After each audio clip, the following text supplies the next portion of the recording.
Buenos días, amigos. El vídeo de hoy es muy importante por dos motivos. En primer lugar, porque ¿quién de ustedes no ha oído hablar o no tiene en su casa Nolotil, que también es lo mismo que dipirona, novalgine o metamizol?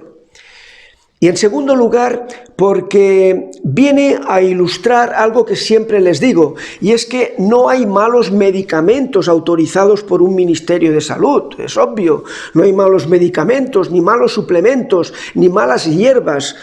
Lo que hay es un mal uso de buenos medicamentos o buenos suplementos o buenas hierbas. Vean ustedes el ejemplo.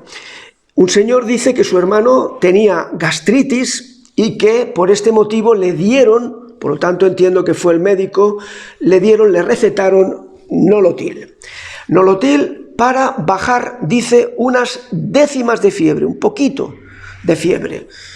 Muy importante el matiz, unas décimas de fiebre. Por otra parte, añade que su hermano tomaba el Nolotil todos los días, hasta que a las 2 semanas tuvo que ir al hospital porque la temperatura había subido a más de 40 grados. Como veremos en el vídeo de hoy, hay dos utilizaciones inadecuadas del Nolotil, que son, por un lado, pretender bajar solo unas décimas de fiebre y, en segundo lugar, utilizarlo durante tantos días seguidos. Bien, en este vídeo, por lo tanto, les enseñaré lo que deben saber sobre, indistintamente el nombre será Nolotil, dipirona, metamizol, novalgine, es indistinto. Bien, sobre este producto que ha pasado de ser el fármaco más vendido a un producto restringido. Comencemos por las preguntas. Primera, ¿cómo actúa metamizol, dipirona, en el cuerpo y qué efectos produce? Pues son 3 los efectos que tiene. En primer lugar, el más conocido es el efecto analgésico. En segundo lugar, el efecto antitérmico o antipirético, o sea, que baja baja la temperatura corporal. Y el tercer efecto es que reduce lo que llamamos espasmos, los espasmos de los órganos, de los aparatos, por ejemplo, el tubo digestivo, el aparato digestivo, que pueden tener espasmos, el músculo liso, se contrae el músculo liso, por ejemplo, en la vía biliar para intentar expulsar piedras en la vesícula biliar. Por lo tanto, son 3, analgésico, antipirético y espasmolítico. Desde el punto de vista analgésico es un muy buen analgésico porque actúa por 3 mecanismos diferentes que se complementan.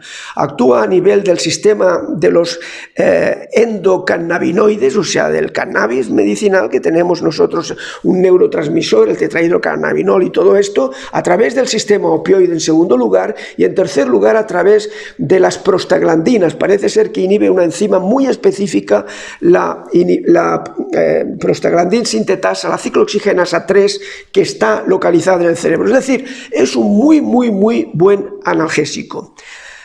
Pregunta número 2. ¿Para qué utilizamos los médicos entonces el Nolotil? Pues lo utilizamos para un tipo específico de dolor, no cualquier dolor, para un tipo específico de fiebre, no cualquier aumento de la temperatura corporal, y sí para cualquier cólico, o sea, un cólico renal, de vías urinarias, un cólico hepatobiliar, espasmos digestivos, etc. Estas son las 3 que llamamos indicaciones de uso. Pregunta número 3. Bien, ¿en qué tipos de fiebre vamos a utilizar el Nolotil? Pues lo utilizaremos en fiebre alta, por encima de 38 grados y medio, 39 grados, menos no. Y que sea una fiebre que ha sido inicialmente tratada con medicamentos menos lesivos, como por ejemplo el paracetamol, tal como explico en un vídeo específico sobre el acetaminofén. Pregunta número 4. ¿En qué tipos de dolor vamos a utilizar la dipirona, el Nolotil? Ven un ejemplo de una enferma fibromiálgica que dice: tomo muchos medicamentos, entre ellos un antidepresivo, ansiolíticos, etc. Y para el dolor dice que toma tramadol y añade muchos días, añado nolotil. Muchos días nolotil. Entonces, y es una fibromialgia. Está haciendo bien. Si vemos los 4 tipos de dolor para los que se debe de utilizar la dipirona, el metamizol, comprobaremos que no aparece el dolor neuropático propio de la fibromialgia, porque lo vamos a utilizar en los dolores de un postoperatorio, después de una cirugía, después de un traumatismo, en el dolor de los enfermos oncológicos, por ejemplo, con metástasis óseas en los huesos, etc., y en los dolores de tipo cólico. Por lo tanto, la respuesta al caso, a la pregunta, es negativa. En principio, no es un analgésico para utilizar en el dolor de la fibromialgia. Pregunta número 5. ¿Qué dosis de nolotil es la correcta? Tanto para las cápsulas, que es una forma de presentación por vía oral, como para las ampollas, que es una forma de presentación para vía intramuscular o intravenosa. Pues por vía oral tomaremos una cápsula de 500 o de 575 miligramos cada 6 a 12 horas. O sea, tomaremos una cápsula de 2 a 4 veces al día. No debemos de superar al día los 2,3 gramos de nolotil. Y por vía parenteral no debemos superar al día los 6 gramos, lo que representa 3 ampollas, una ampolla cada 8 horas, 3 ampollas de 2 gramos. Decirles también un dato importante, y es que por vía oral el efecto aparece aproximadamente a la media hora, 1 hora de la administración. Y por otra parte, que como el metamizol se metaboliza en el hígado y se elimina por los riñones, lógicamente en enfermos con insuficiencia hepática y con insuficiencia renal deberemos de ajustar las dosis. Pregunta número 6. ¿Qué reacciones adversas son las más importantes con metamizol, con dipirona, con novalgine? Pues son 3. En primer lugar, y a la que dedicaré más tiempo, la agranulocitosis. Agranulocitosis. En segundo lugar, el shock anafiláctico, reacciones de tipo anafiláctico, o sea, son reacciones de tipo alérgico que aparecen de forma muy rápida, con sintomatología muy intensa, muy severa y generalizada por todo el cuerpo, de modo que un shock anafiláctico con hipotensión importante puede ser una situación muy grave. Por lo tanto, agranulocitosis, shock anafiláctico y una dermatitis severa que deriva en ampollas, en lesiones ampollosas por todo el cuerpo, como si fuera un gran quemado, que llamamos síndrome de Stevens-Johnson o síndrome de Lille, por ejemplo. En fin, estos son ya términos que utilizamos los médicos. En cuanto a la necrolisis epidérmica tóxica, es el síndrome de Lille. En cuanto a la granulocitosis, ¿qué es eso? Bien, la granulocitosis, ustedes saben que en un análisis, en recuento de células, vemos leucocitos, la palabra leucocitos, y vemos que la cifra normal es entre 4.500 y 11.000. Bien, cuando los leucocitos bajan por debajo de 4.000, estamos ante lo que denominamos los médicos leucopenia. Y cuando es mucho más bajo que esos 4.000 de una leucopenia, entonces decimos que es una leucopenia extrema, o sea, agranulocitosis. No hay granulocitos, no hay este tipo de leucocitos que nos dan la inmunidad, que nos protegen, que son las defensas celulares de la inmunidad. Afortunadamente, la granulocitosis es muy poco frecuente. Se estima que se puede producir un caso de granulocitosis por nolotil, por metamizol, dipirona, novalgine, por cada entre 10.000 y 100.000 enfermos. Un caso. Y en cuanto a estadísticas de población, aproximadamente 8 casos por cada 1.000.000 de habitantes. Estos son datos procedentes de España. Bien, en base a todo lo que acabo de decirles, se explica que en el año 2018 se produjera una alerta sanitaria en España para revisar la situación legal del nolotil en nuestro país. De esta alerta sanitaria surgieron toda una serie de recomendaciones de uso de las que les voy a citar las 8 siguientes.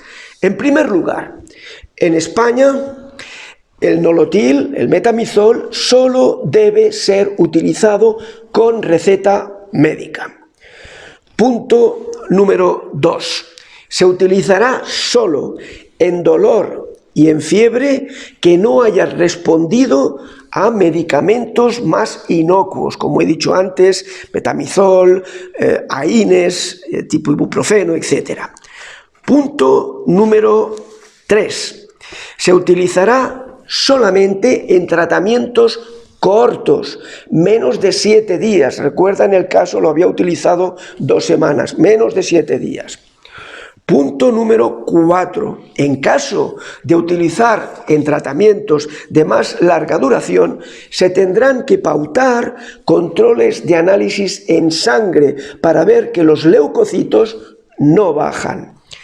Punto número 5. Se informará al enfermo para que esté atento por si aparece sintomatología, síntomas propios de depresión de la médula ósea, de disminución de los leucocitos. ¿Qué síntomas? Pues, por ejemplo, fiebre o reacciones alérgicas, como por ejemplo un exantema, una erupción cutánea, etcétera, etcétera. Punto número 6. Si el paciente tiene una reacción adversa, deberá suspender el tratamiento inmediatamente, sin pérdida de tiempo, y luego consultar al médico. Y punto número 7, se evitará preferentemente su uso en personas de edad avanzada. Para ser muy práctico en este vídeo, y teniendo una audiencia tan grande en el mundo latinoamericano, les ilustro con 3 imágenes sobre la situación legal de este producto no solamente en España, sino también en la América Latina. Decir que en el mundo la dipirona, metamizol, novalgine, etc., está prohibido en algunos países, como es Estados Unidos, Francia, Suecia, Reino Unido, etc. Está prohibido en esos países. En otros es imprescindible receta médica, nada más, receta médica, como es, por ejemplo, Alemania o Japón o Australia. En otros países voy bajando de restricción. Prohibido, receta médica. En realidad entre estos dos estaría España, en que se exige receta médica y además uso muy restringido. Acabo de decir, por ejemplo, fiebre que no ha respondido a paracetamol, por ejemplo, ¿verdad? Por lo tanto, receta médica y uso muy restringido. Y luego nos vamos a Latinoamérica, donde lamentablemente todavía se puede adquirir de forma libre en la mayoría de oficinas de farmacia. Y hay muy pocas restricciones en cuanto al uso. Afortunadamente, he leído, por ejemplo, que en Brasil pues ya se informa, está prohibido que se venda a menores de 19 años. También en el interior, en el prospecto, se informa sobre la granulocitosis. En Colombia, por ejemplo, solamente, por ley, solamente se puede utilizar en aquellos enfermos en los que los medicamentos más inocuos previos no han funcionado. En fin, se va mejorando la situación. Y termino con una imagen en la que ven ustedes, para que se sitúen, si en su casa o tienen ustedes delante un envase que contenga estos productos. Los he mencionado por países. Por ejemplo, en México, si alguien tiene Buscapina compositum, pues contiene esto, o neomelubrina o prodolina. Por ejemplo, novalgina es muy conocido en Colombia, Brasil y Argentina también, y dipirona es muy conocido en Colombia y Chile, por ejemplo.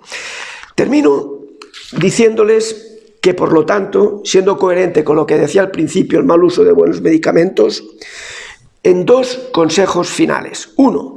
Haga siempre un uso correcto de los medicamentos que tome. Y 2. No se automedique jamás. No autogestione su salud, como dicen por ahí, autogestiónala en cuanto a los alimentos que coma y estas cosas, pero desde el punto de vista de tratamientos, siempre siga las indicaciones médicas. Bueno, amigos, eso es todo por hoy. Espero que el vídeo haya sido de su interés, les haya sido útil. Si es así, no olviden darle me gusta y compartirlo entre sus contactos. Suscríbanse a mi canal Médico del Conocimiento Científico y la Ética Informativa y no olviden darle a la campanita para que YouTube les informe de la publicación de mis nuevos vídeos. Gracias y que tengan un buen día.